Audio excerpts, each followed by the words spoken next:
Ici, lambda désigne un réel strictement positif et on considère une variable aléatoire discrète grand X à valeur dans n étoiles dont on nous donne la loi de probabilité. Pour la question 1, on obtient immédiatement la décomposition en éléments simples demandée. Dans la question 2, pour déterminer lambda, on va dire, étant donné que l'on a ici la loi de probabilité de grand X, la famille probabilité que x égale n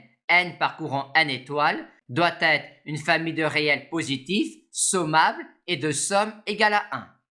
Or, pour calculer cette somme-là de réels positifs, on va commencer par calculer sa somme partielle en utilisant la décomposition en éléments simples déterminée à la question 1. On trouve alors cette expression-là après télescopage, ce qui nous donne, en passant la limite quand grand N tend vers plus infini, que la somme de n égale 1 plus infini des probabilités que x égale petit n est égale à lambda sur 4. Par conséquent, lambda est égal à 4. Maintenant, pour la question 3, étant donné que x est une variable aléatoire discrète à valeur positive, on peut toujours envisager son espérance dans R plus union plus infini, espérance que l'on peut alors exprimer ainsi comme étant la somme de cette famille de réels positifs-là.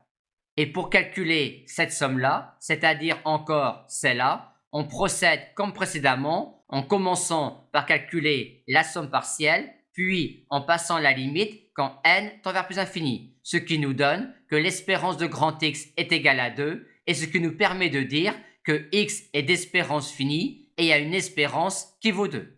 Maintenant, dans la question 4, on va montrer que x n'admet pas une variance. En effet, x admet une variance si et seulement si x2 est d'espérance finie, c'est-à-dire encore si x fois x plus 1 admet une espérance, étant donné que x fois x plus 1 est égal à x2 plus x et que l'on sait déjà que x admet une espérance. Or, en vertu du théorème de transfert, la variable aléatoire x fois x plus 1, qui est une variable aléatoire positive, admet une espérance si et seulement si on a ici le terme général d'une série qui converge, ce qui n'est pas le cas étant donné que cette quantité-là est équivalente à 4 sur n, ce qui nous permet de dire, vu ce que l'on a dit précédemment, que x n'admet pas une variance.